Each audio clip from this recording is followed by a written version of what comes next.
Olé! Salut les amis Wargolfers, on ne savait pas qui allait commencer. Olé! Salut les Wargolfers, bienvenue au golf de Margaux sur ce grand soleil d'été. Avec Christophe, on se sent super bien pour tourner cette vidéo un peu spéciale. On va parler du top 5 des raisons pour lesquelles les joueurs de golf ne compressent pas bien la balle. Exact. Et des erreurs qu'ils font qui les empêchent justement de bien la compresser. Christophe, est-ce que tu peux nous en dire un peu plus sur ça? Oui, alors déjà dans un premier temps, on a mis le TrackMan pour vous expliquer d'un point de vue balistique et data, qu'est-ce qui se passe lorsque vous compressez la balle ou lorsque vous ne la compressez pas.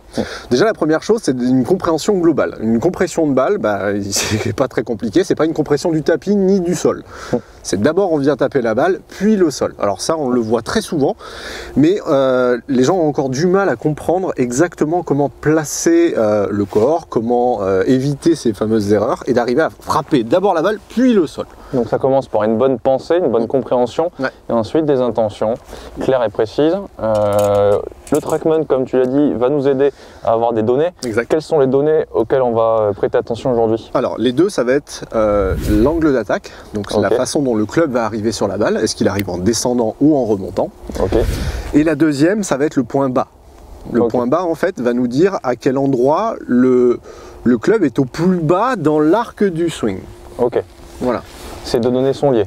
Ces deux données, effectivement, sont liées. Après, il y en a un qui est déjà important, c'est que pour compresser une balle, il faut que on arrive en descendant. Donc ça, c'est le premier point. Mais des fois, on peut arriver en descendant dans le sol. Donc le point bas aussi va être important. Les deux. Voilà, parce qu'un point bas avant la balle, ça reste une gratte. Ça nous emmène du coup à la première raison pour laquelle les joueurs n'arrivent pas à bien compresser leur balle, c'est la compréhension de comment on frappe une balle de golf. Effectivement, c'est en deux étapes. La première, c'est que le club doit arriver en descendant. Et pour ça, voilà, hop, et regardez, on va prendre deux baguettes aussi. Donc, on a la balle. La première baguette, c'est l'angle d'attaque. Donc, s'il arrive en descendant ou en remontant. Donc, on a dit en descendant avant la balle, ça reste une gratte. Et ensuite, le deuxième facteur, c'est effectivement le point bas. Donc, le point bas qui doit être situé après la balle et non pas avant. Sinon, gratte. Encore une fois, une gratte. C'est-à-dire que le club doit arriver, si on comprend bien forcément, c'est pour ça qu'on appelle ça la compression de balle, en descendant sur la balle. Et que le point bas se situe après celle-ci. Si jamais ils sont trop importants, ces chiffres, il peut y avoir des répercussions aussi. Mais ce qui est sûr, c'est que si on n'essaye pas de choper le sol, que le club ne va pas dessous, qu'on ne prend pas de niveau, on n'a aucune chance. Donc premier point, on va essayer de taper deux balles. Une sans prendre le sol, et une en prenant le sol. Exact. En essayant, si possible, je vais essayer de faire de mon mieux. Sauf si tu veux le faire. Ne rate pas. Non, vas-y, là je te sens chaud bouillant. Donc en gros, on va vous mettre les datas comme ça, vous verrez ce qu'il y a. On va vous montrer la différence entre les deux. Donc là, tu vas faire quoi? La première, je vais même pas prendre le sol en fait. Ok, pas de sol. Voilà. Il y aura un point bas, mais l'angle d'attaque sera peut-être pas bon. Exactement. Ah, ça fait mal aux mains en plus avec le froid. Donc là, il n'y a pas de pivot. Il n'y a pas de pivot. Donc, le seul truc, c'est que toi, tu es quand même un joueur assez expérimenté. Donc, tes datas seront quand même bonnes. Ce qu'il faut comprendre, c'est qu'il y a aussi le fait j'aurais pu faire une grosse top si tu voulais. Moi, ce qui m'intéresserait, ça serait d'essayer de voir déjà ce qui se passe si tu rates tout. C'est-à-dire, en gros, tu la prends en remontant. Et que, du coup, déjà, ne serait-ce que voir ce qui se passe. Donc, en remontant, ça peut être une caponne, ça peut être ce que tu veux. Allez. Oh, ouais. Ramasse tes doigts. Et c'est 4,9. C'est très, très, très borderline. Donc là, en gros, ce qui se passe, c'est que tu l'as même pas encore pris en remontant. Tu l'as... Ah ouais? Ouais, là, tu as un angle d'attaque ultra tangentiel. Donc, c'est-à-dire, en gros, là, ce qui se passe, c'est que Flo vient de faire un top. Mais le vrai de vrai, le club ne descend pas. Il n'est pas en train de remonter, là tu es à moins 0,8 au niveau de l'angle d'attaque, donc tu descends un tout petit peu, mais c'est même pas encore ça, et le point bas est encore à 1,7 cm après la balle. Donc c'est bien, mais c'est pas suffisant. Si on veut quand même arriver à la faire remonter, ou pire, la rater encore plus, il faut que tu me fasses une gratte, mais une gratte, justement, tiens, essaie de faire une gratte pour. Allez, on va faire la gratte. Comme ça on va comprendre ce que c'est le point en descendant, mais par contre pas le point. La belle gratte qui va bien. Le plus bas. C'est pas encore la vraie. Ah voilà, là on y est. Ok, donc là Flo a réussi à faire une magnifique gratte. Là, personnellement, ça, on le voit assez souvent. Oui. Donc, ce qui est bien, c'est que du coup, tu t'es organisé en conséquence par rapport à ce qu'on voit d'habitude. Bizarrement, ça marche. Ouais. Alors, au niveau de l'angle d'attaque, là, ce qui s'est passé, c'est que du coup, tu as d'abord tapé le sol, mais après, en fait, le club a commencé à remonter. Et c'est là où ça a créé l'erreur. On a un angle d'attaque de 2,8 remontant. Ok. Donc, en gros, tu as tapé le sol, puis tapé la balle. Ça a décollé, mais c'est pas optimal. Ça aurait pu faire la fameuse gratte top. Le club rebondit, remonte et on a l'impression qu'on est tombé sur la balle alors que pas du tout. Non, du tout. Au contraire, le club il est remonté trop vite. Et là, on peut voir en fait sur la data que le low point, donc le point le plus bas, était 4,4 cm avant. B, c'est pour before. Ok. Voilà. Donc, maintenant qu'on a compris comment fonctionnaient les données, on va partir sur ce qu'il faut faire. Ce qu'il faut faire. Du coup, ça nous arrive à notre deuxième raison, qui est le setup. Qu'est-ce que tu peux dire sur le setup, Chris? Alors, le setup, l'avantage, c'est que le club, il est designé d'une certaine manière. Oui. Si on passe son temps à le matraquer, le design, bizarrement, ça marche beaucoup moins bien. Ouais. Déjà, si on regarde d'un point de vue setup, si on vient positionner le club parfaitement à plat au sol, on peut voir que le manche se retrouve devant la balle. Ouais. D'accord? Ça a une incidence toute particulière sur l'angle d'attaque. Si on exagère tout à fond, plus on a les mains devant, plus on va avoir un point bas qui va se situer après. Parce que le club, tout simplement, lorsqu'on le met vers là, il a plus de chances d'arriver vertical que si on le met dans ce sens-là, plus vers le ciel. Voilà. Donc la première erreur qu'on voit chez les amateurs, c'est souvent déjà le placement. Le placement qui n'est pas forcément bon. Trop souvent, en fait, on a des manches qui sont droits, alignés avec la tête de club, ce qui pourrait paraître logique, mais dans la réalité, ça pose des problèmes. Le fait de positionner le club de cette manière, j'ai les mains qui sont au même niveau que la tête de club. Donc là, en gros, ça veut dire que tout ce qui est avant, ça descend, mais dès que ça passe après, ça remonte. Donc la balle est pile à l'endroit où peut-être que le club... C'est trop borderline en fait. Ouais. On va taper deux balles, tu veux essayer de les faire? Allez. Faut taper une balle, mais... Ça va être chaud. Donc tu vas prendre deux setups différents, Chris. Voilà. Le premier, volontairement, je vais faire l'inverse. Je vais mettre les mains derrière. Ouais, exagère. D'accord, bon là, c'est rare d'en voir des comme ça, mais on va essayer de faire en sorte que tu les mettes derrière et que tu ne cherches pas à rattraper quoi que ce soit pendant ton swing. Je vais faire ça, je vais la swinger comme ça. C'est ça. En gros, c'est ça, je vais la swinger comme ça. À votre avis, qu'est-ce qui va se passer? Je vais perdre un doigt. C'est clair. Oh, et il a réussi à bien tout rattraper. C'est chaud. Donc là, esthétiquement parlant, le Trackman, il est même en train de bouder. Voilà, je crois qu'il n'a pas compris. Il a dit, c'est quoi cette machin? On va un petit peu trop loin dans les exagérations. Essaye de juste simplement taper la balle. Non, peut-être pas autant. Voilà, plutôt au milieu. Comme ça, on va faire deux bons coups juste pour voir la différence. Ah! Ok. Donc les balles compression là. Les mains sont en face. Tu as fait un swing que avec le corps. Ouais. On voit qu'au niveau du point, alors l'angle d'attaque, il est un petit peu descendant. Très peu. Moins 0,6, ouais. C'est un fer neuf que tu as dans les mains. Ouais. Pour donner un ordre d'idée, normalement, un bon coup de fer neuf, c'est moins 5. Ouais, dans ces eaux-là. Donc, moins 0,6, donc tangentiel quasiment, c'est pas assez. Ton point bas, il est 1,3 devant, c'est-à-dire en gros au niveau de la balle. Ce qui explique la trajectoire qui était ce qu'on appelle une clinette, presque une top. Vraiment, ça a été prise en cueillette. C'est ça. Tu as swingé qu'avec le corps, tu vas faire le même swing s'il te plaît, avec le corps, mais avec les mains qui vont être placées cette fois-ci devant. Donc le point qu'on a souvent de repère, c'est l'aine gauche, on en parle dans toutes les vidéos. Ici, pile poil la laine avant, et là ça va nous aider. En gros, ce qu'il faut comprendre d'une manière générale, c'est ne serait-ce que déjà en plaçant votre club, plus vous allez placer les mains derrière, plus ça va favoriser un angle d'attaque remontant, et un point bas malheureusement avant pour le moment.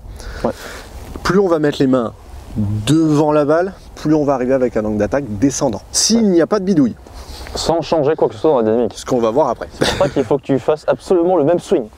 Donc là, je mets volontairement les mains en avant. Trop même. Un peu, trop, ouais. Et on refait la même chose. Ok. Ah, ça ressemble plus à un contact de golf. Ça, elle est partie très basse. Oui, là j'ai exagéré. Normal. Moins 8 d'angle d'attaque. Donc beaucoup plus important. Exactement. On avait dit 5 c'est bien. 8 c'est pour faire une balle très basse. Voilà, c'est un bon coup de golf aussi, parce qu'elle était au milieu de la phase de club. Point bas, 17,7 après la balle. Donc là, pour le coup, on est certain que le niveau il a commencé après la balle, que c'était un bon balter. Le point de repère qu'on peut voir, c'est quand on les voit arracher les divos à la télé. En fait, ce fameux point bas, c'est le milieu du divot. Oui. Donc là, si j'avais vraiment tapé dans le sol là, j'aurais arraché une entrecôte à peu près de 30 cm. Franchement, ouais. Je pense qu'elle aurait continué après le pied. Exactement. Donc ça, c'est pas ce qu'on va rechercher, mais donc on en vient du coup à la troisième erreur, Chris, parce que là on a fait du coup une erreur de compréhension, qu'on voit souvent, les gens ne comprennent pas ce qu'ils doivent faire. En deuxième point, ils ne se placent pas en conséquence de ce qu'ils devraient, c'est-à-dire avec un club placé comme il doit être placé en fait, tout simplement. Troisième erreur, on va parler un peu plus de dynamique cette fois-ci, enfin on va parler de dynamique. Le placement du corps à l'impact par rapport à la balle, il doit être comment? Devant. Ok. Il doit être devant. Donc ça veut dire que souvent ce qu'on voit en gros chez les amateurs, c'est une volonté peut-être de vouloir lever la balle. Ça induit deux choses, là, sur la quatrième chose on va en parler après. Par contre déjà le placement du corps, d'essayer de lever la balle en restant dans l'intention un peu derrière. En retrait, ouais. Alors que normalement... on est censé avancer. Ok, est-ce que tu peux montrer la différence entre les deux? Bah c'est pas compliqué, hein. Le point bas, il va être en relation où en gros le corps est placé. Si je suis ici, je mets le poids full pied arrière. Là si je fais le mouvement, bah, concrètement le point bas il sera là où je suis. Ouais. Donc l'idée en fait c'est que on le voit beaucoup chez les joueurs pros, il y a une sorte de translation et de reprise d'appui qui est assez importante, surtout sur les coups de fer, où on les voit en fait une fois qu'ils sont ici, ils viennent se replacer puis tourner. Ouais. Donc ça c'est ce qui va leur garantir un point bas après. Si je suis ici, je replace rien du tout, le point bas il va rester là où je suis. Est-ce que tu peux faire deux swings du coup, encore une fois? Un en swingant où tu vas rester au-dessus de ta jambe droite, tu vas descendre ton swing, donc ça va ressembler à ça. Il empile le poids sur la droite, il reste à droite. Exact. Allez, et puis on va regarder ce qui se passe avec les datas. Ready? Ouais. Tiens bien tes mains. Encore, je suis pas si mauvais, je bidouille beaucoup comme ça. Là, c'est que tu arrives à... C'est ma tendance aussi. On va voir pourquoi après. Mais... là, c'est très joli. Ouais, on d'attaque 0.0. Voilà, on peut pas faire plus tangent. Et le point bas, lui, il est 0,3 cm après la balle. Ouais, donc que dalle.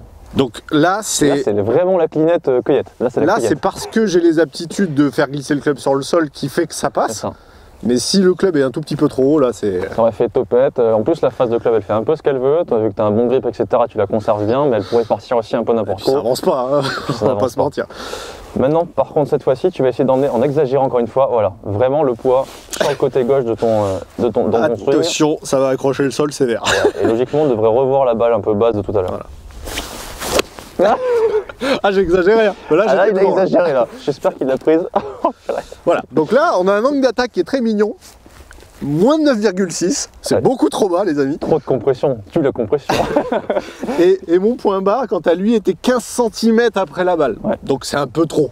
Ouais. C'est-à-dire qu'en réalité, là, tu as fait un autre défaut qu'on peut voir aussi. Mais là, c'est pour le coup, vous avez vu la conséquence, trop de compression. Donc, vu qu'on reste dans la passée de compression, l'équilibre entre les deux aurait été pas trop mal. Maintenant, si on passe au point 4, tu as fait un truc qui m'a intéressé.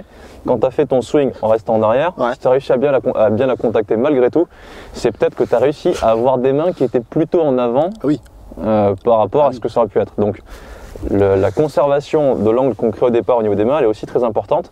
Ça s'appelle simplement garder, armé et rester armé. C'est ça. Le désarmement doit être au bon moment. Est-ce que tu peux nous dire un petit peu plus encore une fois?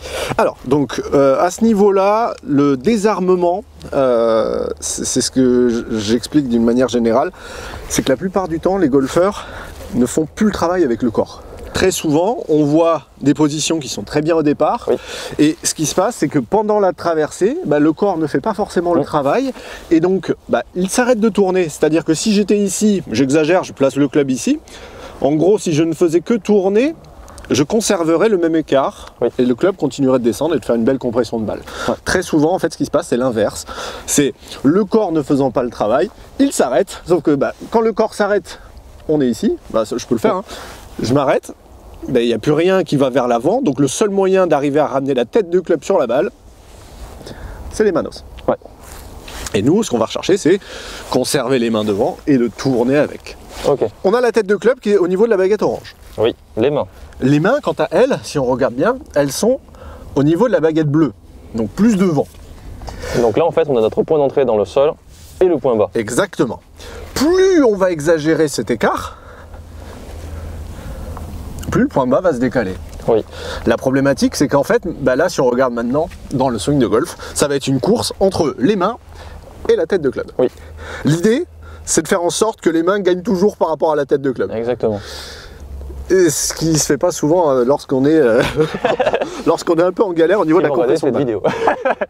Donc l'idée, ce qu'on va rechercher, c'est vraiment d'arriver à faire en sorte de conserver toujours, de faire passer les mains avant la tête de club. Et pour ce faire, le seul moyen d'y arriver, c'est que le corps ne s'arrête jamais. Exactement. C'est-à-dire que lorsqu'on est ici à la montée, au sommet, ce qu'il faut comprendre, c'est que les mains, si on les lance trop vite, qu'on désarme trop rapidement, que je n'ai pas touché le corps, qu'est-ce qui va se passer? Les deux vont arriver en même temps, voire même pire, la tête de club passe devant. Ouais. Donc du coup, ce qu'on va rechercher, c'est de faire en sorte de s'amuser à ne pas jouer avec les mains. Ouais. C'est-à-dire en gros, j'ai armé et je vais me débrouiller avec cet armement pour venir frapper la balle. Donc le seul moyen que j'ai, si je bloque ici même, bah, ça va être de tourner. Parce que sinon, la tête de club, bah, ce qui va se passer, c'est que je suis ici, je tourne. Mais si j'arrête de tourner, bah, la tête de club, elle est censée rester derrière. Elle revient. Elle n'est pas censée se rapprocher. Donc ici, si jamais on s'arrête, normalement, la tête de club s'arrête aussi. Donc à partir de là, ce qu'il faut comprendre dans ce golf, c'est qu'il ne faut jamais vraiment avoir la sensation de s'arrêter. Non. Ou au moins, si on s'arrête, dans la réalité, on s'arrête à un moment donné, parce qu'on n'est pas non plus des chewing-gums. On ne veut pas le voir ça non plus d'ailleurs.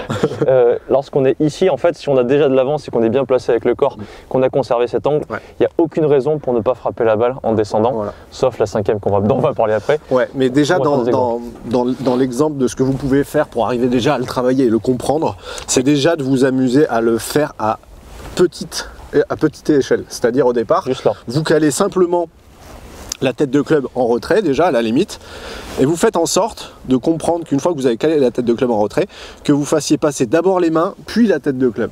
Oui, avec le corps. Voilà. Et pour ça, on peut le travailler à petite vitesse, c'est-à-dire en gros, on arme, on maintient un armement, et on ne fait que tourner avec l'armement. C'est-à-dire qu'on ne cherche pas à utiliser les mains dans un premier temps pour vraiment faire comprendre au corps ce qu'il doit faire. Ouais. Et une fois qu'on arrive à le comprendre de manière un peu plus, un peu plus régulière, à ce moment-là, on viendra commencer à relâcher un peu les mains. Oui. Mais dans un premier temps, pour le comprendre, c'est en gros, j'arme, je sens que mes mains sont devant la tête de club, génial, et ben je vais faire en sorte de tourner. Donc là, c'est une course en fait. Hein. Regardez, je conserve la tête de club le plus en retrait possible. Ouais. Et je viens tourner avec, de façon à ce que le club... De toute façon, on va le faire. Hein. Ouais, allez. J'ai envie de taper là. Okay. Je vais faire un petit armement pour rester dans l'idée de ce que tu viens de dire. Ouais.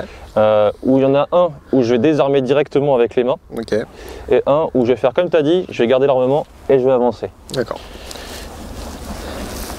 Elles vont partir pas trop loin, mais c'est pas le but. C'est pas grave, là c'est le but, c'est de vous aider à compresser. Par contre, j'ai un bon setup et je place bien le corps. Donc là, petite cueillette. Ouais, et encore elle est bien compressée quand même. Parce que justement, je suis bien placé avec le corps, etc. Donc là, il y a angle d'attaque -3, point bas 6 cm après la balle. Ok, donc c'est pas mal. C'est pas mal. On va exagérer les traits. Donc là, cette fois-ci, je vais faire armement et je le conserve. Voilà, juste on tourne. Avec un bon placement du corps, toujours. Ouais, n'a rien à voir. C'est mieux. Hein. J'ai mis de la vitesse par contre. Voilà, donc là, on a un angle d'attaque qui est de 7 degrés. Ouais. Et ensuite, un point bas qui est de 15 cm après la balle. Un peu ce que tu as fait tout à l'heure. Exactement. Et plus on va exagérer ça, plus la balle va être basse. Si on va à outrance, ça donnerait quoi? Si on va à outrance, ben du coup, logiquement, ça va faire une balle. Tu veux que je le fasse? Une top, tu veux dire? Ah non, non, non. À outrance, c'est-à-dire en gros, on va volontairement caler la tête de club le plus loin possible par rapport aux mains. D'accord, en arrière, en arrière. En gros, là, ce que je vais faire, c'est que je vais caler comme ça et je ne bouge pas de là. D'accord, ok. Donc là, il n'y a pas le choix, il va falloir tourner très fort. Ah oui. Alors, tac, on arme et ensuite on laisse derrière. Oh, une balle basse. Beaucoup punché. Voilà. Et là, en fait, bah, on peut voir que l'angle d'attaque, il est -8. Ouais.